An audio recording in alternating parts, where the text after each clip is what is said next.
Maligayang panonood po, Karekap. Ang ating tatalakayin ngayon ay tungkol sa isang supernatural horror film na may pamagat na The Exorcism of God.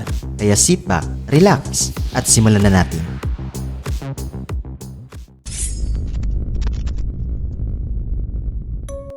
Nagsisimula ang pelikula, mga Karekap, nang pumasok si Father Peter sa isang madilim na silid kung saan nakahiga si Sister Magali sa isang kama. Siya ay sinapian ng isang diablo na nagngangalang Balban na naging sanhi ng pagkasira ng kanyang mukha. Nang makita ang kanyang kalagayan, ay iginiit ni Peter na kailangan nilang magsagawa ng exorcism sa lalong madaling panahon. Pagkatapos, ay tinawagan niya ang kanyang superior na si Father Michael upang hingiin ang kanyang pahintulot. Ang pari ay mariing tumanggi sa paniniwalang hindi pa sapat ang kanyang pagsasanay upang pangasiwaan ang ganoong sitwasyon. Gayunpaman, binaliwala ni Peter ang kanyang utos at nagpatuloy pa rin sa pagpapaalis ng demonyo. Pinalabas niya ang lahat sa silid at nag-set up ng kamera para ma-record ang proseso. Taglay ang determinasyon, ay naghanda si Peter na harapin ang demonyo na pumasok kay Sister Magali. Sa sandaling nagsimula siyang magbasa ng mga panalangin, ang kama ni Magali ay tumalbog sa hangin. Napakamakapangyarihan ang demonyo na naging dahilan na ang exorcism ay walang epekto sa kanya. Sa halip, ang diablo ay nagsimulang maghubad at inaakit si Peter na sinubukang kontrolin ang kanyang sarili at ipinagpatuloy ang kanyang mga dasal. Nagwiwisik siya ng holy water sa katawan nito pero wala itong epekto sa kanya. Hindi nagtagal ay nagkalahating hubad si Magali at sinimulan niyang pasayahin ang kanyang sarili sa harap niya. Sa sandaling makompleto niya ang kanyang gawain, ay isang sigaw ng demonyo ang maririnig at si Magali ay nahulog sa kama. Sa paniniwalang napagaling na siya ni Peter, ay pumunta si Peter para tingnan siya, ngunit bigla itong bumangon at dinala ang kamay nito sa maselang bahagi ng katawan nito. Sa sandaling ito, ay hindi na mapigilan ni Peter ang kanyang sarili at nauwi sa pakikipaglaro sa kanya. Ang kanyang ginawa ay isang masamang desisyon dahil ang diablo ay pumasok sa kanyang katawan at sinapian din siya. Pagkatapos, Karekap, ay nag-fast forward ang eksena ng 18 taon sa isang bilangguan kung saan ginagawa ng isang gwardiya ang kanyang nakagawiang pagkolekta ng mga tray ng pagkain mula sa mga selda.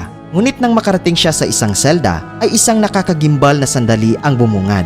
Ang dalawa sa kanyang mga daliri ay kinagat ng bilanggo sa loob na nagdulot ng ganap na kaguluhan. Sa puntong ito, Karekap, ay makikita natin si Father Peter na ngayon ay nagsimulang manirahan sa kanayunan ng Mexico. Simula ng insidente ay nakonsensya siya kaya inilaan niya ang karamihan ng kanyang oras sa isang ampunan sa pag-aalaga ng mga bata. Isang araw, habang namamahagi ng pagkain, ay nalapitan siya ng isang nag-aalalang ina. Dinala siya nito sa anak niyang may sakit na si Felipe na tila may kakaibang sakit. Binabasbasan siya ni Father Peter ng holy water, ngunit ito ay naging sanhi lamang ng sobrang emosyon ng bata. Kaya, isinugod siya sa ospital.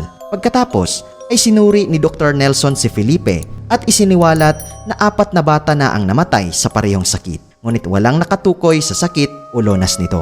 Nang maglaon, ay pumunta si Peter sa isang simbahan at sumama sa kanya si Dr. Nelson. Naniniwala si Peter na pinarurusahan siya ng Diyos para sa kanyang mga nakaraang maling gawain sa pamamagitan ng pagpapahirap sa mga nakapaligid sa kanya. Sinubukan ni Nelson na ipaunawa sa kanya na nasa ilalim siya ng diablo nang gawin niya ang kasalanan, ngunit iniisip pa rin ni Peter ang kanyang kasalanang ginawa. Sa wakas, ay nagpasya siyang mangumpisal sa obispo na si Monsignor Balducci dahil sa palagay niya ay ito ang tanging paraan upang makamit niya ang kanyang kapayapaan. Sa sumunod na eksena, Karekap, ay pumunta si Peter sa tirahan ng obispo at naghahanda na ibigay ang recorded tape ng exorcism. Ngunit ginulat siya ni Balducci sa pamamagitan ng pagbubunyag na itinuturing siya ng Vatican bilang isang santo. Pagkatapos ay binigyan niya si Peter ng isang tseke para sa kanyang pagkaulila. Dahil dito ay sobrang nabigla si Peter sa malaking halaga ng pera kaya nag-aalinlangan siya at sa huli ay nagpasya na itago ang pag-amin. Nang maglaon ay makikita natin si Peter, Karekap, sa kanyang silid na sinusumpa ang kanyang sarili sa kasalanang nagawa niya 18 taon na ang nakakaraan. Maya-maya ay nakarinig siya ng isang sigaw na nagmumula sa simbahan. Kaya pumasok siya sa loob upang suriin ito at natuklasan ang estatwa ni Kristo na nawawala sa kinalalagyan nito. Tumingin si Peter sa paligid at maya-maya ay may narinig siyang umiiyak sa sulok. Nang lapitan niya ito, ay laking gulat niya nang makita niya ang demonyong anyo ni Hesukristo at bigla itong umatake sa kanya. Buti na lang at nagising si Peter mula sa kanyang bangungot. Di nagtagal ay tinawag siya ng isang opisyal ng bilangguan at ibinunyag na kakaiba ang ikinikilos ng isa sa kanilang mga bilanggo. Siya ay tumangging kumain at hinihiling na makipagkita sa kanya. Nag-aalala ang ating bida karekap kaya agad siyang pumunta sa kulungan. Nang pumasok siya sa selda ay nalaman niya na ang pangalan ng batang babae ay si Esperanza at nakapatay na ito ng isang opisyal.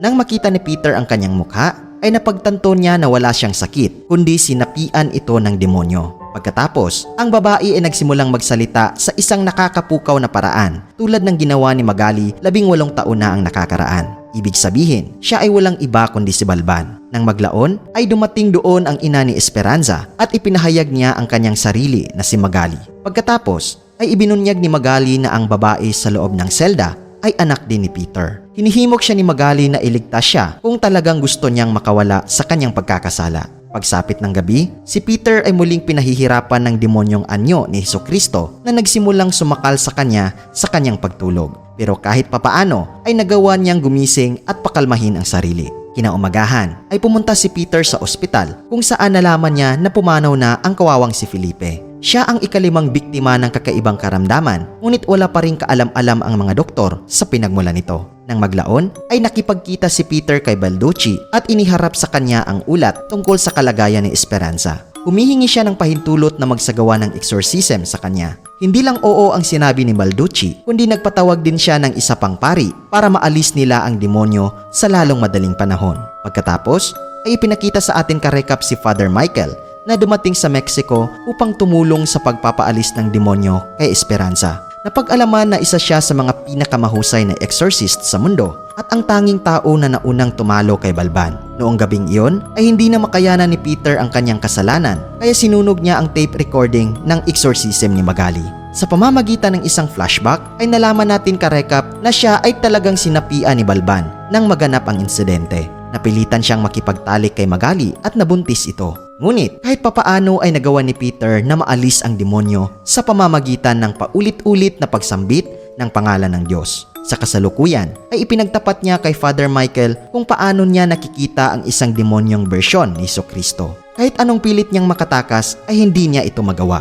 Nang marinig ito, ang hinala ni Father Michael ay sinusubukan siyang angkinin ni Balban. Maya-maya, sa loob ng simbahan, ang isang madre na nagngangalang Camila ay nagdadasal kay Mother Mary nang biglang dumapo sa kanyang noo ang ilang patak ng dugo. Mabilis niyang iminulat ang kanyang mga mata at napagtanto niyang nawawala ang estatwa. Pagkatapos ay nagsimulang makarinig si Camila ng mga nakakaibang ingay at nakakita ng isang puting tela sa lupa na napapalibutan ng dugo. Habang binuhat niya ito, ay natuklasan niya ang walang buhay na katawan ng isang bata sa ilalim nito. Ito ay nagpabigla sa kanya at nagsimula siyang sumigaw ng tulong. Sa sandaling ito, ang ribulto ni Mother Mary ay lumilitaw at gumagalaw patungo sa kanya. Pagkatapos ay hinilan niya ang kawawang madre sa kadiliman na naging dahilan ng kanyang kapahamakan. Pagkaraan ng ilang sandali, ang isang poses na si Camila ang sumugod sa silid ng mga bata upang paslangin sila. Sinubukan ni Magali na pigilan siya sa pagsulong, ngunit madali siyang nadaig ng madre.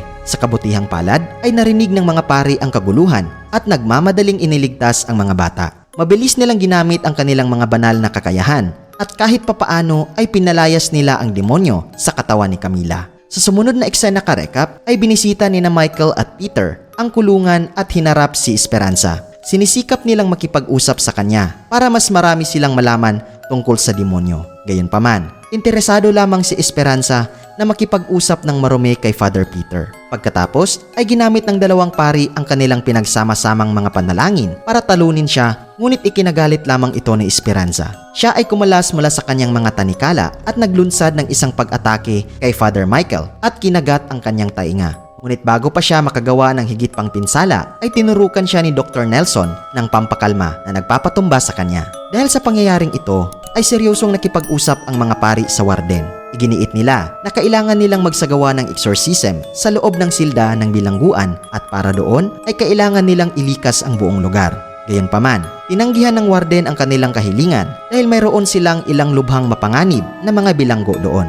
Hindi niya maaaring ipagsapalaran ang pagdadala sa kanila sa ibang lokasyon. Naiwan na walang pagpipilian ay iminungkahi ni Dr. Nelson na ilagay nila ang lahat ng mga bilanggo sa malalim na pagtulog sa pamamagitan ng pag-injection sa kanila ng isang pampakalma. Ang ideya ay hindi karaniwan, ngunit ito lamang ang mayroon sila sa ngayon, kaya sumang-ayon ang mga pari. Sinimulan nilang gawin ang plano kinabukasan at si Dr. Nelson ay pumupunta sa cell to cell upang patulugin ang mga bilanggo. Gayunpaman, ang isa sa kanila ay matalinong namamahala upang nakawin ang mga susi at itago ang mga ito sa kanyang kama. Pagkatapos nito ay pumasok ang dalawa sa selda ni Esperanza upang simulan ang exorcism. Ngunit nakakagulat na natagpuan siyang nawawala. Sa ibang lugar ay nabigla si Dr. Nelson nang malaman na ang lahat ng mga selda ng bilangguan ay na-unlock. Bago pa niya ito maisumbong sa kanyang mga kasamahan, ay bigla na lang siyang inatake ng isang possessed na babae. Di nagtagal ay nakita siya ng mga pari sa isang nasugatan na estado na napapalibutan ng ilang mga bilanggo. Sinusubukan nilang banggitin ang kanilang mga panalangin upang palayasin ang mga demonyo, ngunit tila walang epekto ito. Maya-maya ay nagpakita na rin ang demonyong anyo na statwa ni Mother Mary. Inatake din ng mga bilanggo ang mga pari, ngunit isinakripisyo ni Nelson ang kanyang sarili para pabagalin sila. Di nagtagal, si Michael at Peter ay tumakas sa isang silid at nagkulong. Sa sandaling ito karekap ay tinanong ni Michael si Peter tungkol sa kung anong kasalanan ang dinadala niya. Ito ay dahil ang kanilang panalangin ay hindi gumagana sa mga bilanggo. Dahil hindi na niya kayang panindigan ang katotohanan, sa wakas ay isiniwalat ni Peter na anak niya si Esperanza. Ipinaglihi niya ito 18 taon na ang nakakalipas habang sinusubukang iligtas si Magali. Nang marinig ito, si Father Michael ay sobrang nabigla. Sinabi niya na dahil sa kasalanang ito, ay imposible na ngayong talunin si Balban at iligtas ang mga batang ulila. Inamin ni Peter ang kanyang mga pagkakamali at hiniling kay Father Michael na gawin ang exorcism.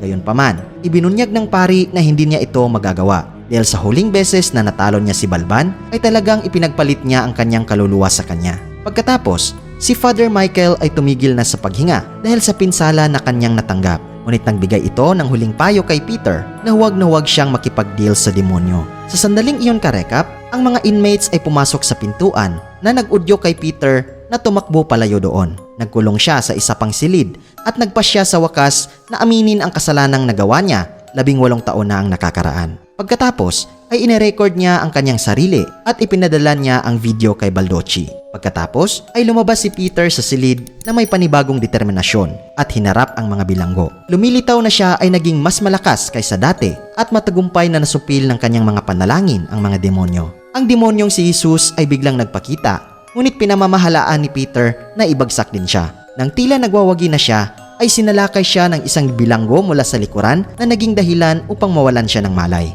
Nang matauhan si Peter, ay nakita niya ang kanyang sarili na nakatali sa isang upuan na napapaligiran ng mga demonyo. Pagkatapos, ay nagsagawa si Balban ng reverse exorcism sa kanya na naglalayong kunin ang Diyos mula sa kanyang katawan. Nagdulot ito sa kanya ng matinding sakit, ngunit hindi siya nawawala ng pag-asa at nagsimulang magbasa ng sarili niyang mga banal na panalangin. Dahil dito, ay napaatras si Balban at nawala ng silbi ang kanyang exorcism. Samantala, sa loob ng ampunan, ang lahat ng mga bata ay nagsimulang magkumbulsyon bigla. Sinubukan ni Camila na pakalmahin sila, ngunit ang kanyang mga pagsisikap ay walang bunga. Sa sandaling iyon, ay dumating ang demonyong anyo ni Mother Mary at inatake siya. Sa ibang eksena karekap, sa bilangguan, sa wakas ay nagawang talunin ng mga banal na panalangin ni Peter si Balban. Bilang huling paraan, ay nagmungkahi siya ng isang kasunduan. Kung paalisin ni Peter ang Diyos sa kanyang katawan, ay iiwan niya si Esperanza at ang lahat ng iba pang mga bata. Ngunit kung hindi siya sumunod, ay tatapusin niya ang mga ito sa isang tibok ng puso. Nag-isip sandali si Peter, ngunit determinado siyang tubusin ang kanyang mga kasalanan. Sa makatuwid, tinanggap niya ang kanyang panukala at hindi pinansin ang naunang babala ni Father Michael. Sa sandaling ginawa niya iyon, ay nawala ng malay si Esperanza at natauhan ang mga bata sa ampunan. Sa resulta ng insidenteng ito, si Father Peter ay pinarangalan ng media bilang isang santo dahil nailigtas niya ang buhay ng higit 100 bata. Dumating din si Bishop Baldocci upang batiin siya sa kanyang tagumpay. Habang nag-uusap ng pribado ang dalawa, ay ipinahayag ni Baldocci na dinilit niya ang video ng pag-amin ni Peter at nakatali na ngayon ito sa isang sagradong silyo. Pagkatapos ay tinanong niya si Peter kung gusto niyang magtrabaho bilang isang tagapayo sa Vatican, kung saan malugod na sumang-ayon ang pari. Sa sandaling ito karekap ay malalaman natin na si Peter ay talagang sinapian ni Balban at si Bishop Baldocci ay nasa ilalim na ngayon ng kanyang kapangyarihan. Determinado na siya ngayon na sakupin hindi lamang ang isang lungsod kundi ang buong mundo. At dito nagtatapos ang pelikula mga karekap. Kung nagustuhan nyo karekap ang movie recap natin ngayon, ay inanyayahan kita na mag-subscribe at pakipindot na din ang notification bell para palagi kang updated sa mga susunod naming videos. Maraming salamat sa panunood. Cheers!